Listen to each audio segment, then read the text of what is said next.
Hello and welcome to Saints Live, the final whistle. I'm Steve Forbes. And I'm Kenzie Benali. Well, that was a game of football as Southampton drew 4-4 at home here at St Mary's to Liverpool on the final day of the Premier League season. And here to discuss the chaos with us, we have Dean Hammond and Adam Leach. Dean, who saw that coming?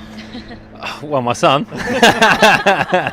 He was gutted it ended 4-4, but no, chaos I think is the right word. It was a brilliant game. Slow start from Southampton and I was a little bit worried, thinking 2-0 down, it's going to be a long afternoon, but they responded brilliantly.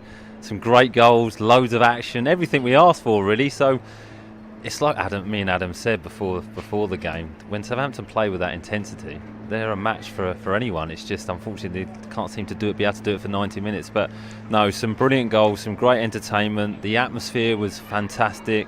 You have to say well done to the fans for the support they gave to the players, and the players gave a great game to the supporters to probably help that energy. So yeah, I really enjoyed it. Loads of goals, open game.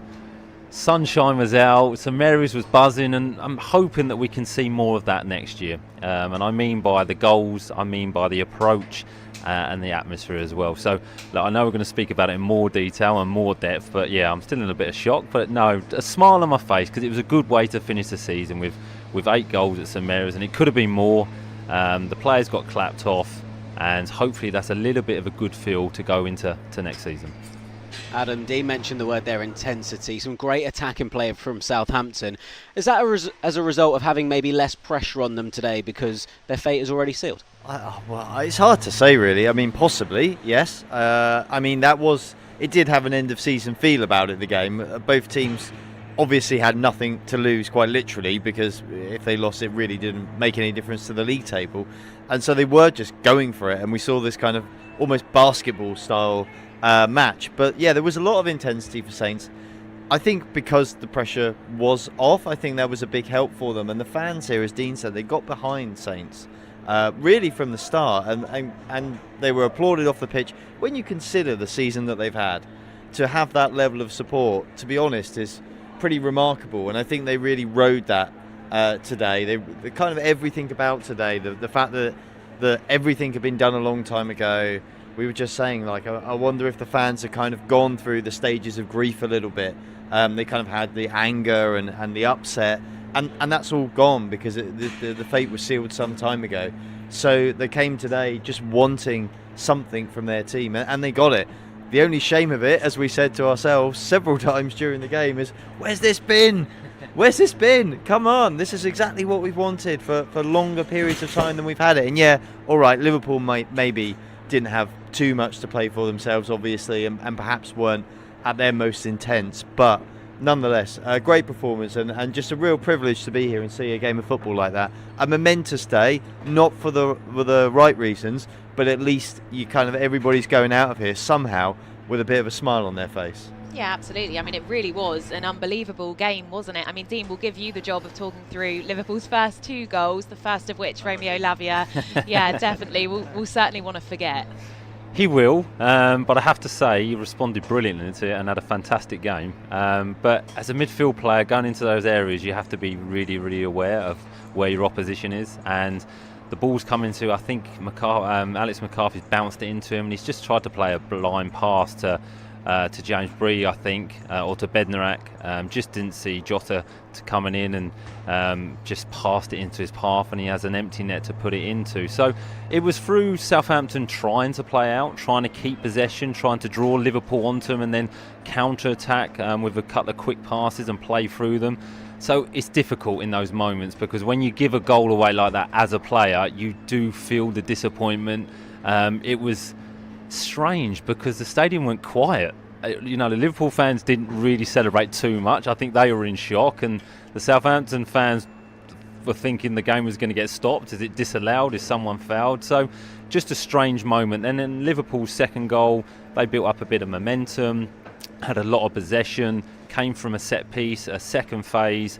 I think Trent Alexander-Arnold played a lovely blind pass into one of the Liverpool players, had a couple of touches, and then played it into Firmino, who dribbled across, dummied a couple of times, showed his his skill, really, his ability in those areas where he's nice and calm, nice and composed, just waiting for that perfect moment to get a shot at goal. Lianco's doing his best to try and block and then just can't quite get to him, and it goes under Alex McCarthy. So at that stage, you'd have to say Liverpool probably deserved it, because they settled quicker, had more of the ball, and Southampton looked a little bit nervous at that point. But it was almost the best thing that happened to Southampton, because from that moment on, they were fantastic and really responded from that disappointment, because they could have gone under, they could have capitulated, and it could have been a long afternoon, but they didn't do that. They responded brilliantly and got themselves back into the game. Well, on that response, Adam, if there was a script written and there's one player we could have chosen to have scored that goal, it would have been James Ward-Prowse, probably from a free kick, but a great moment for him nonetheless. Incredible moment, yeah. I mean, it's almost as if he was writing the script himself today, wasn't it? That was, a great moment for him. I'm sure we'll talk a bit more about kind of Prowse and the reception he got a bit later once we've gone through the goals, so about 3 hours' time. But yeah, I mean, it was an incredible moment. It was just the kind of I mean, the only way it could have been better is if he'd scored he scored an equaliser in the 90th minute or a winner in the 90th minute or something. But yeah, it was just great to see him out there today score. He was just being adored by the fans, getting the love that he deserves, and for him to go away tonight with a goal as well, another goal, just to cap off what for him has been personally a decent season, in a team of players that have struggled, in a team that's finished bottom. Has it been his best season? No, but bear in mind the team he's playing in as well. He can go away with his head held high, and just to finish off with a goal against Liverpool, I think that was really, really fitting, and I think nobody begrudged him. Even I think the Liverpool players were applauding him when he went off the pitch. Even the Liverpool fans seemed to think, yeah, that's all right, a bit like the Saints fans did with Firmino.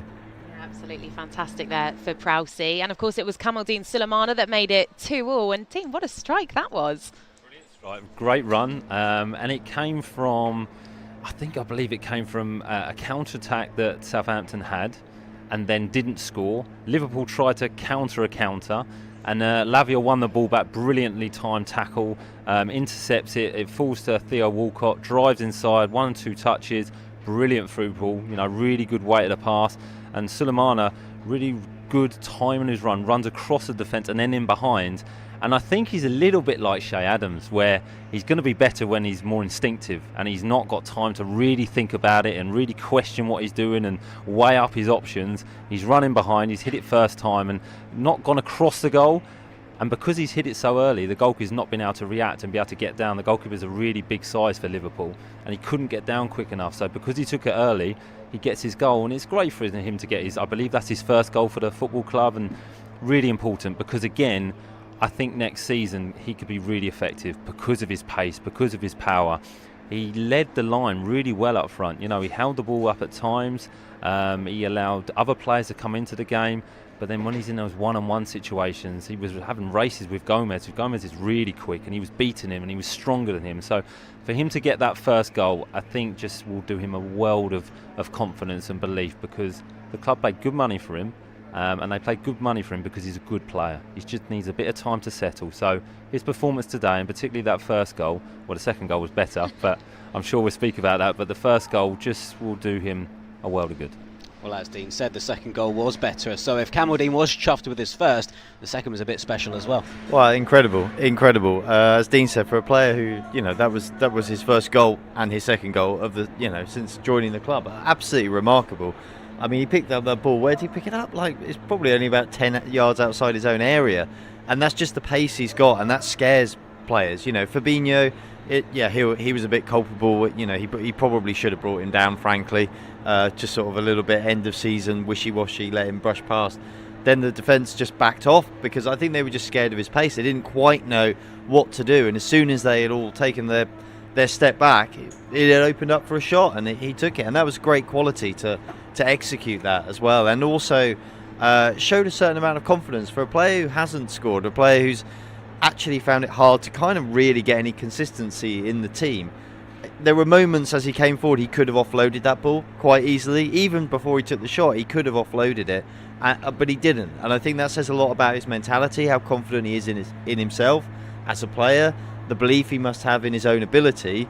And if he didn't think that before, really should do after today, because I think there were two great goals, very different goals, but again, as Dean said, really underlined the threat he's got and the threat he possesses. And yeah, if he's still here next season, he could do a lot of damage in the Championship, a lot of damage. Well, Adam Armstrong then added his name to this score sheet. His first goal since Chelsea at home in August. Dean, that certainly would have meant a lot to him. Yeah, I spoke about it before the show. I think Adam can be, again, another player next season who can be really effective for this football club. And he's had an indifferent time, a tough time, but he has the ability to score goals. And his confidence has been low, inconsistency of not playing in different positions. But karma plays a part in this as well, because when Elanusi's going off, Jordan Henderson is losing his head, like really moaning, but is not aware of the situation. Because the Southampton players are giving him hugs and just thanking him for his Southampton career, Jordan Henderson is going crazy at him, but then realises the situation, but he's the one that actually gives the ball away to Adam Armstrong. Adam Armstrong runs through, uses his pace, really direct, and that's what he's good at. You know, there was no hesitation in his play, no thinking, well, can I look for a teammate? Is there someone better on? Just got his head down, used his pace, and then trusted himself on his left foot as well, because he is actually naturally gifted in both feet. He can strike a ball very, very well with his right and his left foot, hits it across the goal, and it was great for him as well. Will do his confidence a world of good, because of late he's not really been a part of it, so it was good to see him come on the pitch. It was good to see him celebrate as well, because in those moments sometimes as a player, when you haven't been playing and you're not part of it and you feel as though you may be getting criticised from outside noise, sometimes you don't want to celebrate. But it was good to see that. He wanted to celebrate with the fans. He's happy scoring for the football club. And I, for one, hope he's here next season, because I think he can score a lot of goals in the Championship. Okay, well, before we move on to continue talking about the game, let's hear what the fans have been saying watching Saints live at home. Ryan Ackland says it was a crazy game with poor defending all round. Daniel Smith says, well done today, Saints. What a game and what a result, up the red and white. Abdullah Wahid says he's very emotional, but at least we went out in style. Tom Bungay says we'll be back the season after next. And then one here from Trish Sykes, who says, Championship or not, I'm buying my first season ticket for 23-24 and moving from South Wales to Southampton. Well, look forward to seeing you again next year, Trish. Adam, we won't get you to talk about Liverpool's final two goals. The match ended 4-4, but what we will get you to talk about was the noise in this stadium when Theo Walcott and James Ward-Prowse were substituted. Theo has already announced that he'll be leaving the club in the summer. We don't know about Prowse yet, but both fantastic servants of the club. Yeah, I mean, emotional scenes, really, I think. And at the end as well, once the game was done and the players, they just didn't quite know what to do. Like, do we do a lap of, like, well, it's not a lap of honour, is it, when you finish bottom? But is it a lap of appreciation, or don't we? Or they were sort of 1 foot in, 1 foot out. But eventually they kind of settled, and the players that obviously are definitely leaving came and had a little moment with some of the fans as well, which was really nice to see.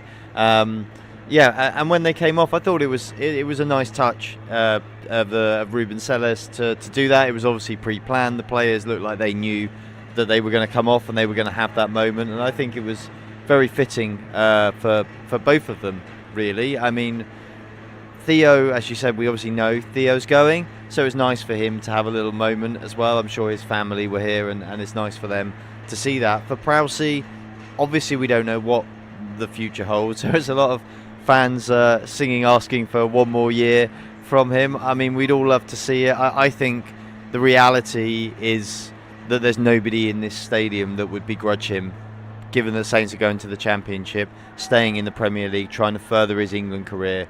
I think that's probably, if I'm hand on heart honest, what I think he should do.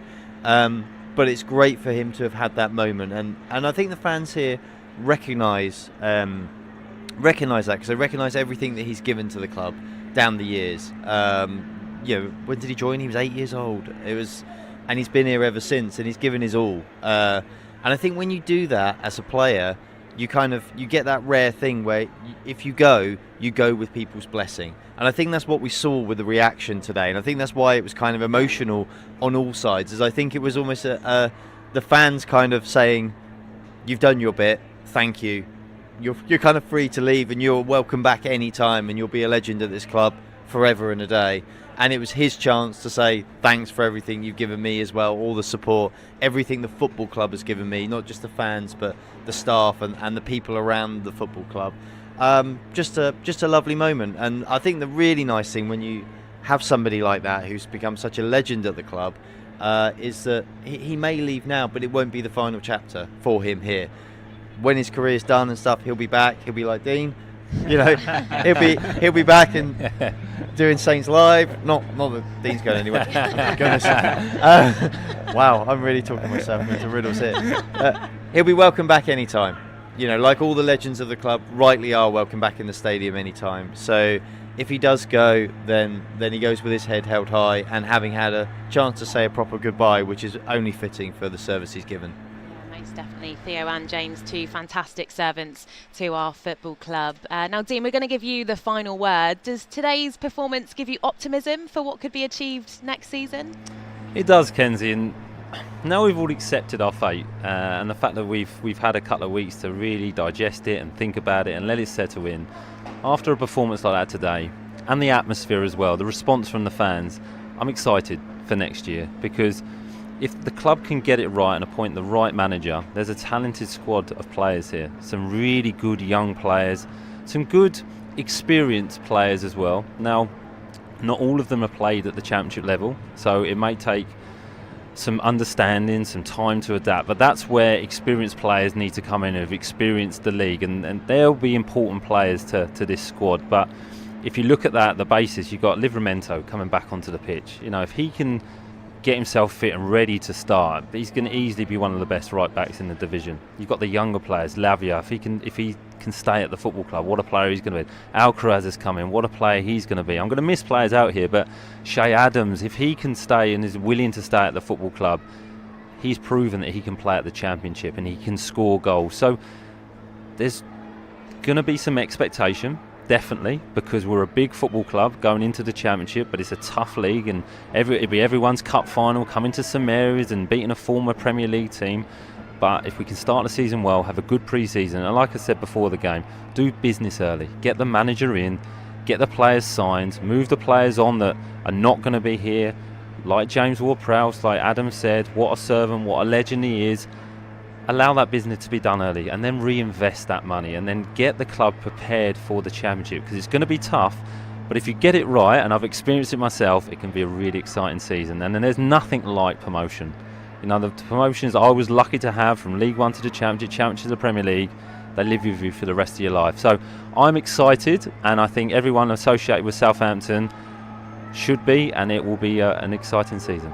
Yeah, let's hope so. Well, Dean, Adam, thank you so much for your contributions, not just today, but throughout the course of the whole season. It really has been a pleasure. Huge thank you as well, of course, to the rest of our fantastic contributors. It's been a lot of fun, as always, hasn't it, Steve? And of course, we have to say a massive thank you to you, the fans. Thank you so much for joining us here on Saints Live. It hasn't been the season we'd hoped for, but it really has been a privilege to bring you a show week in, week out. We hope you have a fantastic summer, and we'll see you soon.